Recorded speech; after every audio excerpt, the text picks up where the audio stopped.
Hey guys, Sam right here, back in with another episode of the Pokemon Sword and Shield series, Crown Zenith.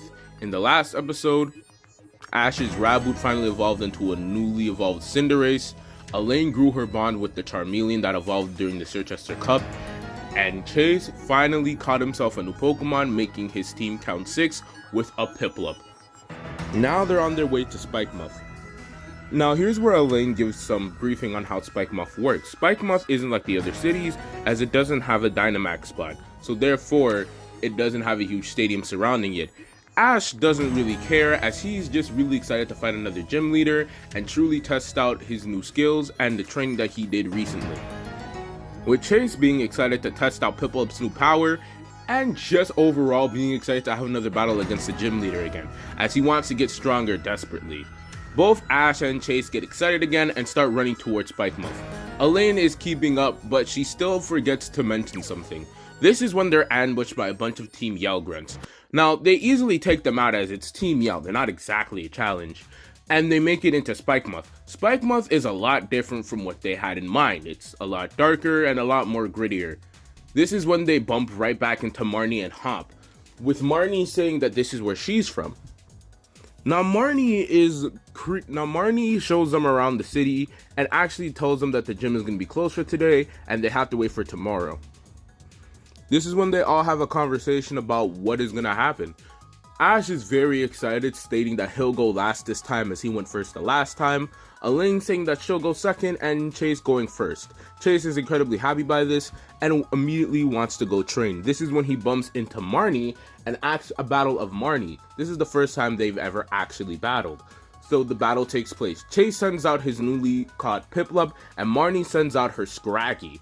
Now Scraggy and Piplup have an amazing battle and the battle is pretty fun to see. Scraggy's using his headbutts as you would typically expect from a Scraggy, but Piplup isn't a pushover either. It has some really powerful moves such as Hydro Pump. The battle reaches its focal point and this is when Marnie's Scraggy evolves into a Scrafty. Now everybody's incredibly surprised by this, including Marnie, but she takes it to her advantage and almost ends up winning the battle. But this is when they all get distracted by somebody telling them to scatter, this being another Team Yell grunt. There's a bunch of them now.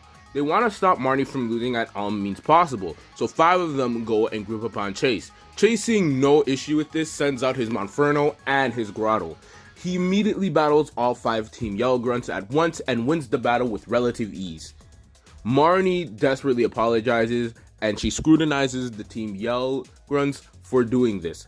This is when she walks off angrily, going towards somebody, but we don't know who yet. In the next morning, when they're about to leave for the gym, they bump into Lucas again. Lucas asking if the gym's open today as he was doing some training just outside. They all decide to head to the gym together as Lucas wanted to check out the gym matchups before his turn was, so he could study how the gym leader fights. This is when Lucas reveals that Piers and Marnie, the gym leader, are actually siblings. Nobody actually knew this as nobody has ever seen Piers for long enough.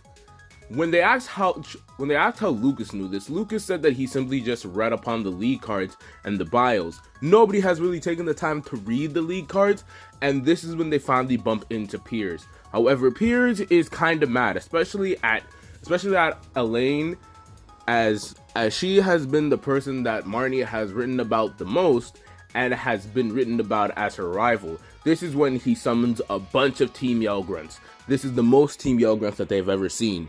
This is when he says that he is the leader of Team Yell, and if they want to challenge the gym, they need to get past all of these grunts. The group, seeing no problem with this, decide to take on a bunch of Team Yell grunts. This time with Lucas and Hop's help. They're able to make a dent, but there's still so many more.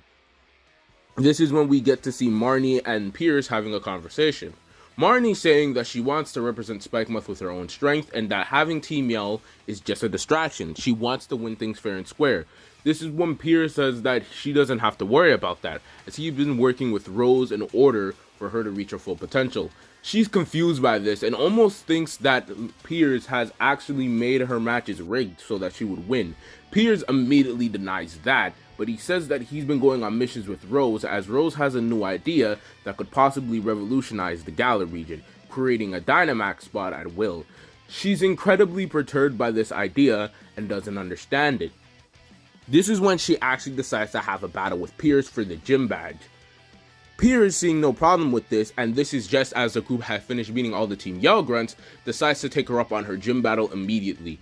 They both send out their first Pokemon, being Scrafty. Now Scrafty ends up doing an amazing show. It's a Scrafty versus Scrafty battle, and both trainers are giving their all. However, Pierce's Scrafty ends up winning. She sends out Morpeko afterwards, and it quickly makes quick work of his Scrafty. However, Pierce is no pushover and sends out his Malamar. However, it ends in a tie between Morpeko and Malamar. Finally, he sends out his ace Pokemon Obstagoon, and she sends out her ace Pokemon at the time, Morgum. Morgum is trying its hardest, but it can't get past Obstagoon's Obstruct move. Obstagoon is able to easily win the battle, and Morgum is rendered unable to battle. However, just as the unable to battle mark was just about to appear, Morgum evolves into Grimmsnarl. Now Grimmsnarl is much more powerful. However, the match still ends up in Pierce's favor. Marnie, incredibly dejected by this is when Pierce says that he'll keep on using Team Yell and that he'll increase their efforts to make sure that Marnie wins. This is when Ash has had enough and gets really mad, stating that he was the reason for Team Yell and making a promise to Pierce, saying that if Ash manages to beat Pierce, then he has to disband Team Yell. But if Pierce manages to beat Ash, he'll give up on the gym challenge and actually join Team Yell as an admin. Pierce, liking the sound of this deal, immediately takes Ash up on his offer. This is when Marnie pulls aside Ash and tells him how strong her brother really is.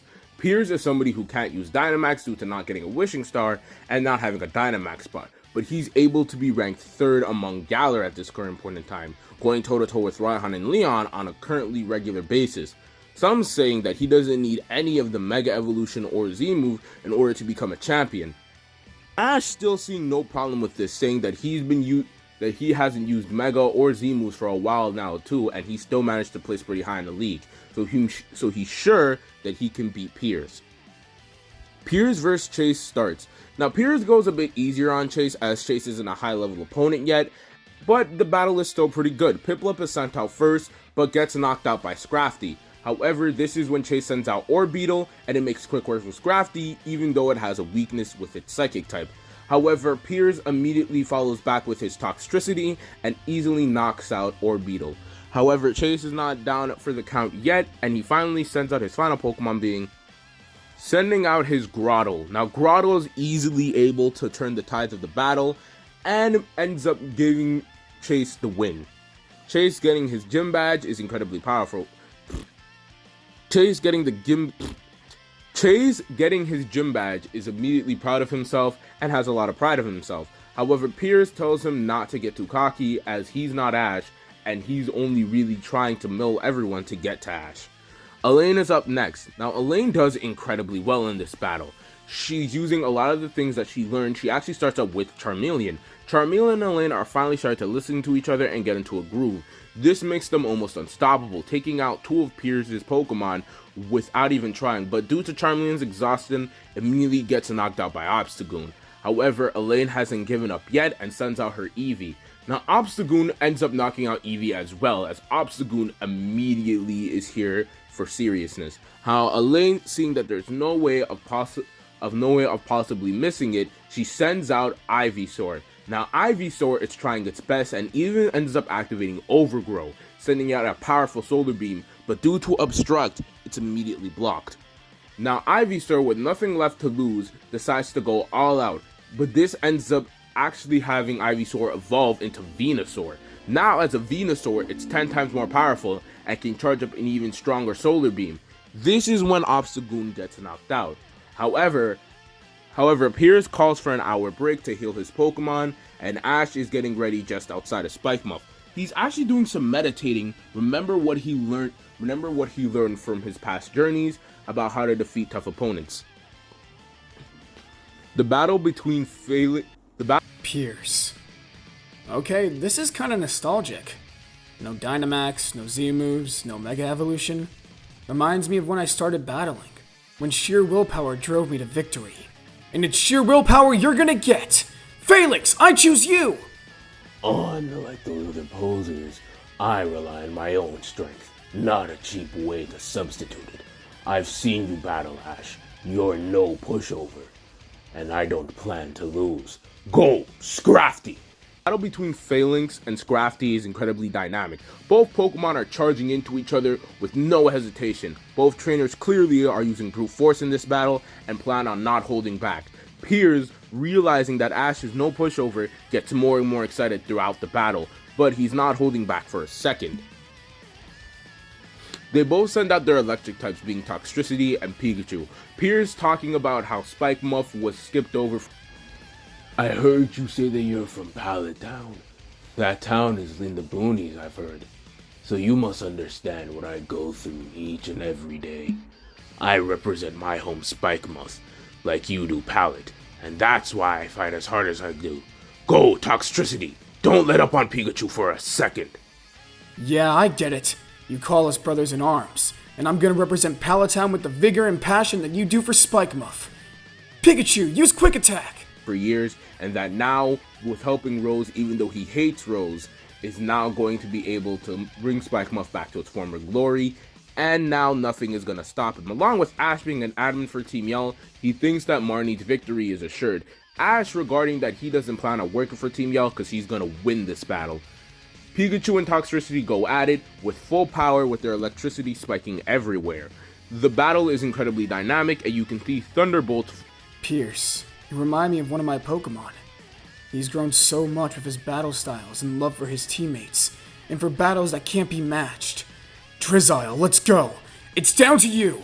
As Piers is pushing against Drizzile with Throat Chop, along with Obstagoon giving its all-out force, this is when Drizzile... Ash, you need to understand, no sword, no cannon can stop Obstagoon. His resolve is as strong as mine's. It's been a fun battle. One of the best ones I've had since my gym challenge. But it's over. Obstagoon, use Throat Chop and finish Drizzile off! Drizzile, you're stronger than you think. The potential you have deep inside can be unleashed. Only you can believe. Believe you can beat Pierce. Believe we can beat Rinto. Believe that we can beat Leon. No way. This should be... Nothing is impossible because I'm unbeatable. Inteleon, time to use your new move, Snipe Shot! Power is immense and it becomes Inteleon. With Inteleon's amazing speed and Snipe Shot being unseeable to the naked eye, they immediately win the battle with no issue. Piers laments and decides to give Ash the badge. He disbands Team Yell, but he remarks that Ash gave him one of the most fun battles that he ever had, saying that he'll challenge Lucas and Hop tomorrow as his Pokemon are quite exhausted. Lucas and Hop are fine with this, as Hop wanted to do some training anyways, and Lucas would make a great partner. Lucas agrees and they decide to go train. And this is the end of this episode of the Pokemon Sword and Shield series, Crown Zenith. Did you guys like it? Leave it in the comments below. Sorry that there was no episode last week. There's been some stuff going on, but anyways, Samurai out.